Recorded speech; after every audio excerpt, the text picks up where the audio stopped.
மறக்க முடியாத 2013 நிகழ்ச்சியினுடைய அடுத்த பிறப்பு மிக முக்கியம் வாய்ந்த ஒன்று.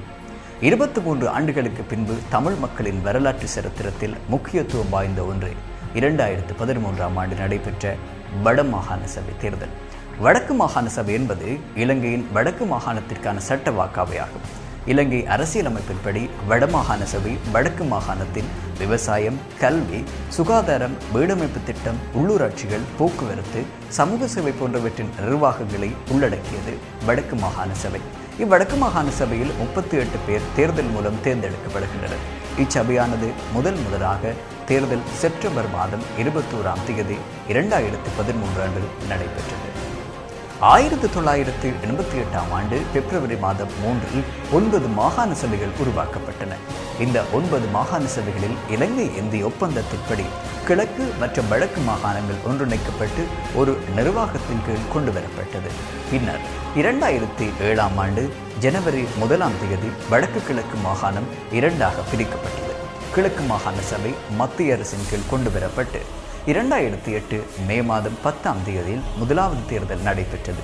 ஆனாலும் வடமாகாண சபைக்கு தேர்தல்கள் அறிவிக்கப்படாமல் இருந்து வந்தது. 2009ஆம் ஆண்டு மே மாதத்தில் யுத்தம் முடிவுக்கு வந்ததை அடுத்து வடமாகாண சபைக்கு தேர்தல்கள் நடத்தப்பட வேண்டும் என ஐக்கிய நாடுகள் சபை உட்பட பல வெளிநாடுகள் அழுத்தம் கொடுத்ததை அடுத்து 2013 செப்டம்பர் 21இல் வடமாகாண சபை தேர்தல் இடம்பெற்றன.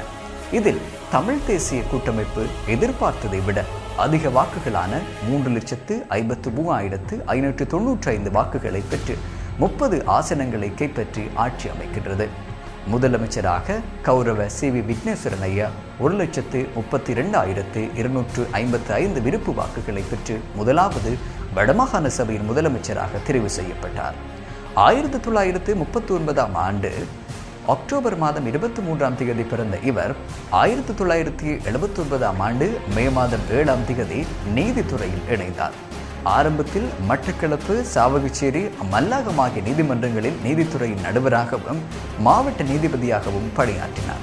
ஜனவரி 1987இல் கொழும்பு மாவட்ட நீதிபதியாகவும் நியமனம் பெற்றார். பின்னர் 1988ஆம் ஆண்டில் உயர் நீதிமன்ற நீதியரசராக பதவியேற்றார். வடக்கு கிழக்கு, வடமத்திய, ஊவா மற்றும் மேல் மாகாணங்களில் பணியாற்றினார். 1995ஆம் ஆண்டில் மேல்முறையீட்டு நீதிமன்றத்தில் நீதியரசனான உயர் நீதிமன்ற நீதியரசராக தமிழ் மொழியில் பதவி பிரமாணம் உறுதிமொழி எடுத்துக்கொண்ட விக்னேஸ்வரன் அந்த விழாவில் தமிழர்களின் இலங்கையில் எதிர்கொள்ளும் சிக்கல்கள் குறித்து ஆற்றிய உரை முக்கியமான ஒன்றாகும். 2001ஆம் ஆண்டு மார்ச் மாதத்தில் உச்ச நீதிமன்ற நீதியரசராக நியமிக்கப்பட்டார். 2004ஆம் ஆண்டு அக்டோபரில் ஓய்வு பெற்ற இவர் தற்பொழுது வடமாகாண சபையின் முதலாவது முதலமைச்சராவார். இதில் முதலாவது மாகாண சபை அமர்வானது அக்டோபர் மாதம் 25ஆம் தேதி அவைத் தலைவர் சி.வி.கே. சிவஞானம் தலைமையில் தமிழ் மக்களுக்கான சேவையை ஆரம்பித்தது. வடமாகாண அமைச்சர்களாக வேளாண்மை, கால்நடை, நீர்ப்பாசனம், சூழல் அமைச்சர் பி. ஐங்கரநேசனும், கல்வி கலாச்சாரம் அமைச்சர் தம்பிராஜா குருகுலராஜாவும், சுகாதாரம் மற்றும் வைத்திய அமைச்சர் வைத்திய கலாநிதி பி. சத்தியலிங்கமும், மீன்பிடி போக்குவரத்து கிராம அபிவிருத்தி அமைச்சராக டெனீஸ்வரனும் நியமிக்கப்பட்டனர். 2013ஆம் ஆண்டு மறக்க முடியாத பக்கத்தில் முதலாவது வடமாகாண சபை தேர்தலும் தமிழ் மக்கள் வரலாற்றில் முக்கியத்துவம் வாய்ந்த ஒன்றாக அமைந்துள்ளது.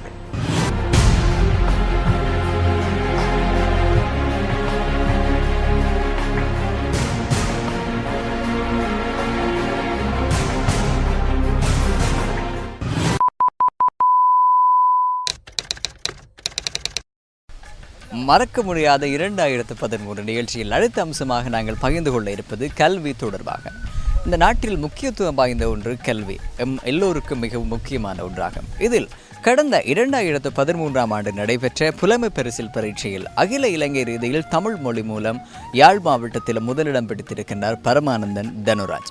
இவர் ஒரு ஏழாலை கிராமத்தைச் சேர்ந்தவர். இங்கு இந்த கிராமத்தில் கல்வி வளம் குறைவாக இருந்திருந்தாலும் கூட இவருடைய விடாமுயற்சி, உழைப்பு காரணமாக இவர் வெற்றி பெற்றிருக்கின்றார்.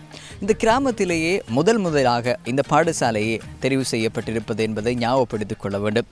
194 புள்ளிகளை தனுராஜ் பெற்றதனால் அகில இலங்கை ரீதியில் தமிழ் மொழி மூலம் முதல் பெற்ற பாடசாலையாகவும் இந்த பாடசாலை வழங்குகின்றது. மறக்க முடியாத 2013ஆம் ஆண்டு நிகழ்ச்சியில் நாங்கள் அந்த மாணவனை அடுத்து நினைத்துக் கொள்ளப் போகின்றோம்.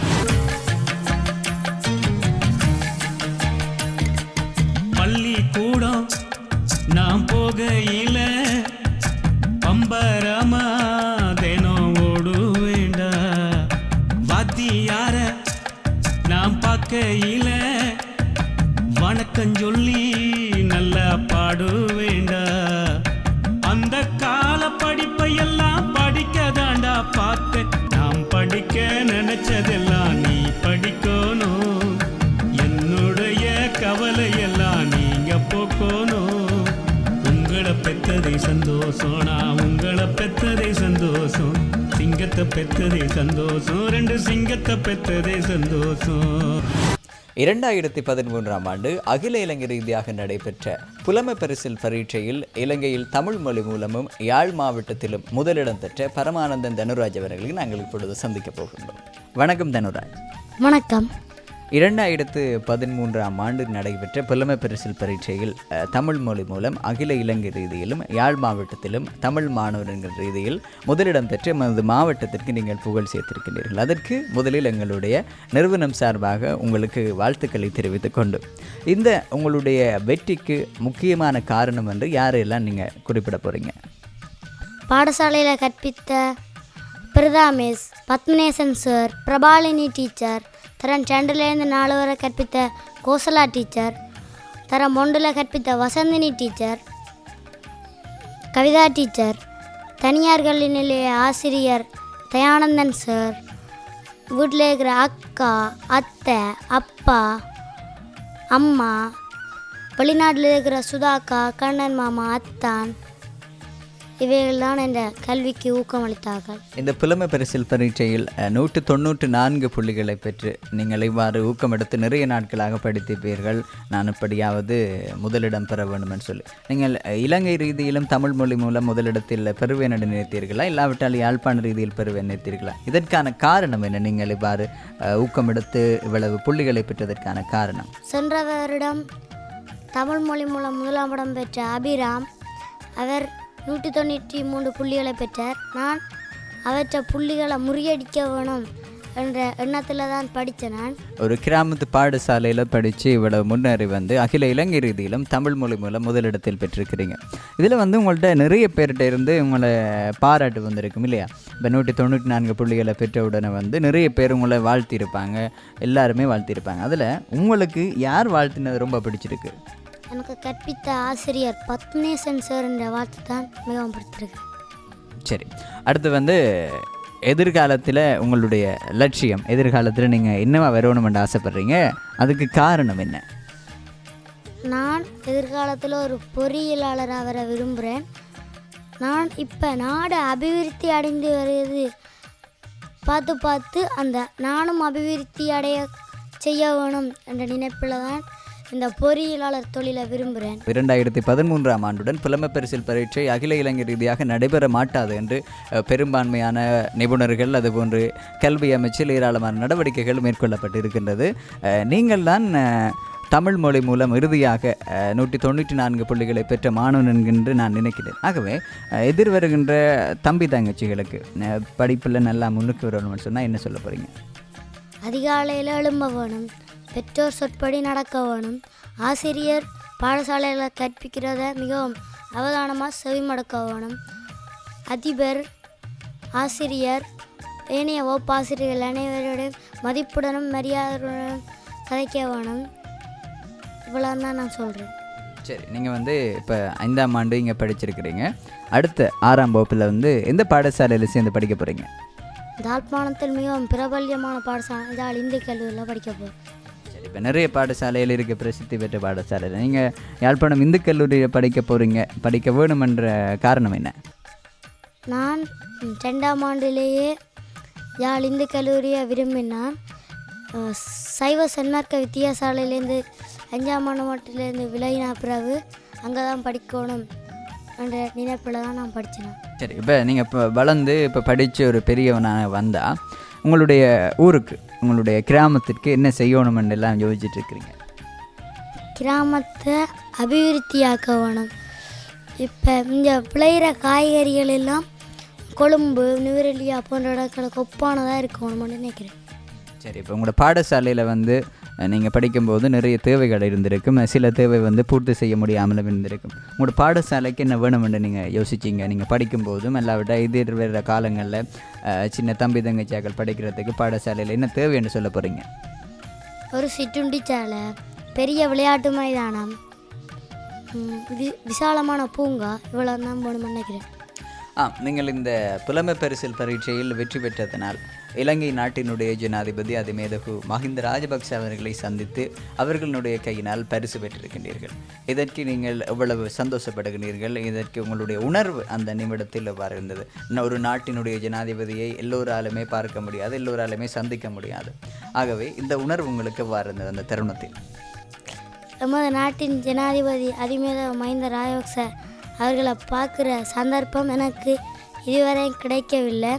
அன்று நான் ஜனாதிபதியை பார்த்து அவற்றை கையால் பரிசு பெற்று நினைக்க மிகவும் சந்தோஷமாக இருக்குது. நான் கொழும்புக்கு ஒரே ஒரு முறை தான் போயிருக்கேன், இப்போ 4 முறை போயிட்டேன். அது நினைக்கவும் மிகவும் சந்தோஷமாக இருக்குது. இதுக்கு என்ற பாடசாலை அதிபர், ஆசிரியர் அவர்கள் உறுதுணையாக இருந்தவர். இவைக்கு நான் நன்றி கூறுறேன். எங்களுடைய கிராமம் ஏழாளர். இந்த கிராமம் இதுவரைக்கும் பலருக்கும் தெரியாத ஒரு கிராமம்.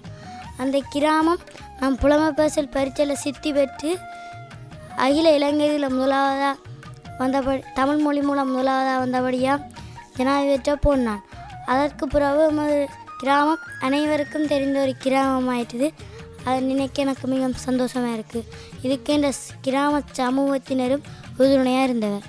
ஒரு கிராமத்து பாடசாலையில் இருந்து இலங்கை முழுவதும் சென்று இப்பொழுது தன்னுடைய கல்வி திறமையினால் தமிழ் மொழி மூலம் புலமை பரிசில் பரீட்சையில் முதலிடம் பெற்றிருந்தார் தனுராஜ். அவர்களுடைய வெற்றிகள், அவர்களுடைய உழைப்பு இன்னும் வீண் போகாமல் அவர் எதிர்காலத்தில் இன்னும் சிறந்த அவர் ஆசைப்படுவது போல பொருளியலாக ஆக வேண்டுமென்று இந்த புத்தம் புதிய வருடத்தில் அவர்களுக்கு நாங்கள் புது வருட வாழ்த்துக்களையும் அவர்களுக்கு ஆசிகளையும் வழங்குகின்றோம். நன்றி. நன்றி.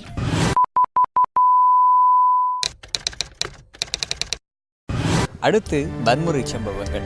எங்களுடைய யாழ்குடா நாட்டை பொறுத்தவரையில் அதிகமாக இப்பொழுது காணப்படுவது வன்முறைகள். கொலை, கொள்ளை, கற்பழிப்பு என சிறுவர்களுக்கு எதிரான துஷ்பிரயோகங்கள், வன்முறை சம்பவங்கள் எங்களுடைய கலாச்சாரத்தை சீரழித்து அதிகமாக இப்பொழுது முன்னோக்கி சென்று கொண்டிருக்கின்றது. இதிலும் 2013ஆம் ஆண்டை நாங்கள் பார்க்கும் பொழுது பெண்களுக்கு எதிரான வன்முறை சம்பவங்கள் மிக அதிக அளவில் இடம் பிடித்திருக்கின்றது. குறிப்பாக கொலை செய்யப்பட்டு கிணற்றில் இருந்து சடலமாக மீட்கப்பட்டதும், அதுபோன்று வன்புணர்வுக்கு உட்படுத்தப்பட்ட பின்பு அவர்களை கொலை செய்வதும், இவ்வாறான சம்பவங்கள் எங்களுடைய புண்ணிய பூமியிலே அதிகமாக தளித்துக் கொண்டிருப்பதை நாங்கள் பார்க்க முடிகின்றது. அதிலும் குறிப்பாக இந்த ஆலயத்தினுடைய தேர்முட்டியில் பெண் ஒருவர் வல்லுறவுக்குட்படுத்த பின்பு சடலமாக மீட்கப்பட்டிருந்தார். தேர்முட்டியிலேயே இவருடைய சடலம் எடுக்கப்பட்டிருந்தது. இது 2013ஆம் ஆண்டு நடைபெற்ற கொடூரமான வன்முறை சம்பவம் என்பதை நாங்கள் சுட்டிக்காட்ட வேண்டும். இது எங்களுடைய ஒவ்வொருவருடைய மனதிலும் மறக்க முடியாத ஒரு சம்பவமாகவும் பதிவாகி இருக்கிறது. பெண், எங்களது முன்னோர்கள் பெண்ணை தெய்வமாக போற்றி வழிபட்ட இந்து சமயத்தின் முக்கியத்துவம் வாய்ந்த இடமாக கலாச்சாரத்திலும் முன்னிலை கிடப்பதாக யாழ் நகர் விளங்குகின்றது. ஆனால் இப்பொழுது இந்த பெண்களுக்கு எதிரான வன்முறை சம்பவங்கள் அதிகரித்து கொண்டு செல்வது எங்களுடைய கலாச்சாரத்தையும் எங்களுடைய மரபு ரீதியான உண்மைகளையும் அழித்து விடுவதாகவே காணப்படுகின்றது. அதிலும் ஒன்றாகவே இந்த பெண்களுக்கு எதிரான வன்முறை சம்பவங்கள் பதிவாகி இருக்கிறது 2013ஆம் ஆண்டு பொழுது. இவ்வாறான சம்பவங்கள் இனி வருகின்ற ஆண்டுகளிலும் நடைபெறக்கூடாது. எங்களுடைய சமூகத்தை நாங்களே கட்டிக்காக்கின்ற பொறுப்புமிக்கவர்களாக மாற வேண்டும். எங்களுக்கு எதிரான வன்முறைகளை நாங்களே தட்டி காக்க வேண்டும். எதிர்காலத்தில் எங்களுடைய பெண்களை முன்னைய காலத்தில் போற்றியமைத்தது போல் நாங்களும் அவர்களுக்கான சுதந்திரம், அவர்களுக்கான வாழ்வுரிமைகளை கட்டிக்காக்க வேண்டும். இந்த வன்முறை சம்பவங்கள் இனி வருகின்ற காலத்தில் தடுப்பதற்கு நாங்கள் ஏழுமான முயற்சிகளை செய்வோமாக.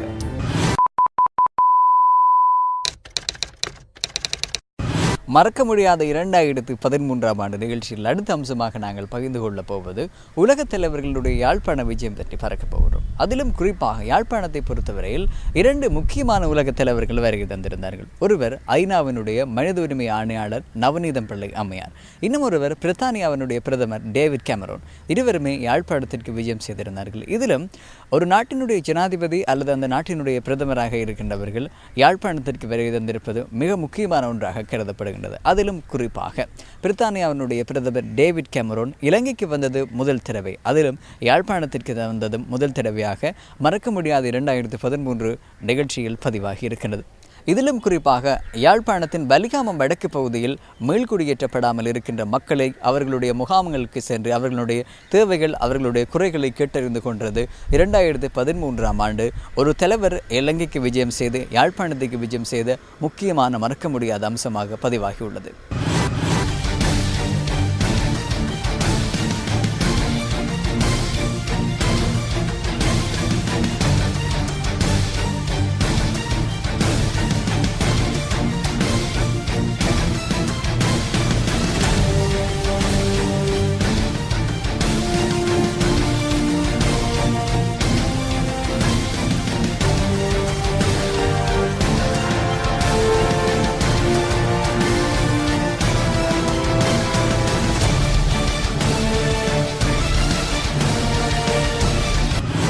மறக்க முடியாத 2013 அடுத்த அம்சம் வீதி விபத்து. எங்களுடைய வாழ்க்கையில் நிறைய விபத்துக்கள் இருந்தாலும் வீதி விபத்து என்பது தவிர்க்க முடியாத ஒன்றாகவே வளர்ந்து வருகின்றது. அதிலும் 2012ஆம் ஆண்டை பொறுத்தவரையில் குறைவான விபத்துக்கள், ஆனால் 2013ஐ பொறுத்தவரையில் யாழ்ப்பாணத்தில் அதிகமான விபத்துக்கள் இடம் பிடித்திருக்கிறது. வீதிகள் செப்பனிடப்பட்டு அபிவிருத்தி செய்யப்பட்டாலும் ஒரு வகையில் எங்களுக்கு நன்மையும் சந்தோஷமாகவும் இருக்கின்றது. ஆனால் இதற்கு பின்பு வீதி ஒழுங்குமுறைகளை அதிகமாக கடைபிடிப்பவர் வாகன சாரதிகள் இல்லை என்பதை நாங்கள் சொல்ல வேண்டும். அதிலும் குறிப்பாக மதுபோதையில் வாகனத்தை செலுத்துகின்றார்கள், அதேபோன்று கைத்தொலைபேசியை பேசிக்கொண்டு வாகனத்தை செலுத்துகின்றார்கள். இவ்வாறான சம்பவங்களினால் எங்களுடைய ஒவ்வொரு நாட்களிலும் ஒவ்வொரு உயிர்கள் செல்வதை நாங்கள் காண முடிகின்றது. சில நாட்களில் அதிகமான விபத்துக்களினால் அங்கவீனமாக்கப்படுவதையும் நாங்கள் காண முடிகின்றது. புலர்ந்திருக்கின்ற இந்த புதிய வருடத்தில் சாரதிகளாகி நாங்கள் ஒவ்வொருவரும் கவனிக்க வேண்டிய முக்கியமான விடயம் மதுபோதையில் வாகனம் செலுத்தக்கூடாது. இரண்டாவது, கைத்தொலைபேசியை பேசிக்கொண்டு வாகனம் செலுத்தக்கூடாது. முக்கியமான இன்னும் ஒன்று, வீதி முறைகளை சரியாக கடைபிடிக்க வேண்டும். இவ்வாறாக நாங்கள் கவனமாக வாகனம் செலுத்தும் போது எங்களுடைய உயிரை மாத்திரமல்ல, எங்கள் எதிரே வருகின்ற ஏராளமான உயிர்களை காத்துக்கொள்ள முடியும் என்று கூறி இந்த 2014ஆம் ஆண்டு விபத்துக்கள் அதிகம் நடைபெறாதிருக்க நாங்கள் தடுப்பதற்கு முயற்சிகளை மேற்கொள்வோம்.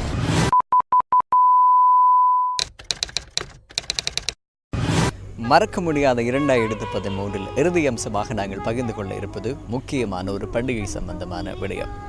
மார்கழி மாதத்தின் இறுதி கால பகுதியிலிருந்து முதலாவது, அதாவது இன்று வரை பிறக்கின்ற புது வருடம் வரை கிறிஸ்தவ மக்களினுடைய, கிறிஸ்தவ நண்பர்களுடைய முக்கிய தினமாகும். அவர்களுடைய பண்டிகை அவர்களுக்கான நாட்களாகவே அந்த நாட்கள் இருக்கின்றது. அதிலும் குறிப்பாக இயேசு பிரானின் பிறப்பை மிகச்சிறப்பாக சொல்கின்ற நத்தார் பிறப்பானது இன்னும் விசேடமானதாக கருதப்படுகின்றது. அந்த வகையில் 2013ஆம் ஆண்டு கிளிநொச்சியில் மத்திய கல்லூரி மைதானத்தில் மிக பிரமாண்டமான முறையில் கிறிஸ்துமஸ் மரம் ஒன்று அமைக்கப்பட்டிருக்கின்றது. இதனுடைய உயரம் 116 அடி கொண்டதாகும். அகலம் 50 அடி அகலம் கொண்ட விட்டமாக காணப்படுகிறது. குறிப்பாக இதில் 90,000ற்கு மேற்பட்ட வெண்குமல்கள் பொருத்தப்பட்டிருக்கிறது. ஆசியாவில், தெற்காசியாவிலேயே மிக உயரமான கிறிஸ்துமஸ் மரம் என்று சொன்னால் இந்த 2013ஆம் ஆண்டு பதிவாகி இருக்கின்றது. இந்த கிளிநொச்சி மண்ணில் அமைக்கப்பட்டிருக்கின்ற கிறிஸ்துமஸ் மரம் என்பதை குறிப்பிட வேண்டும்.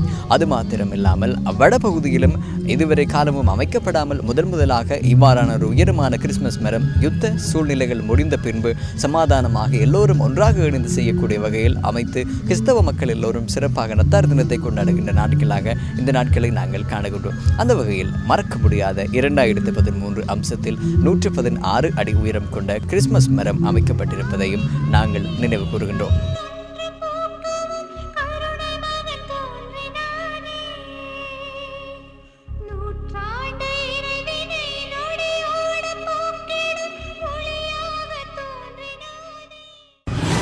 மறக்க முடியாத 2013 நிகழ்ச்சியில் பல முக்கியமான விடயங்களை இவ்வளவு நேரமும் உங்களோடு நாங்கள் பகிர்ந்து கொண்டிருந்தோம். 2013ஆம் ஆண்டு எங்களை விட்டு பிரிந்து சென்றிருக்கின்றது.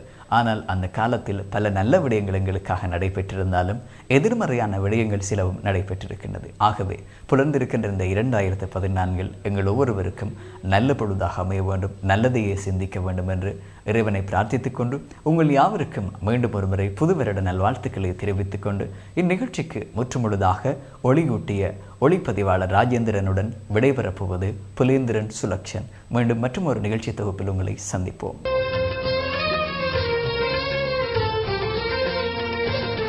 ஹனுமானின் திருநாவில் தினம் ஊறும் நாமமே, அதை அறிவாரின் மனமெங்கும் ஹனுமன் கோலமே. ராமஜெயம் ஸ்ரீராமஜெயம் ஹனுமனிருக்கையில் நாம் படிக்க நினைச்சதெல்லாம் நீ படிக்கணும். என்ன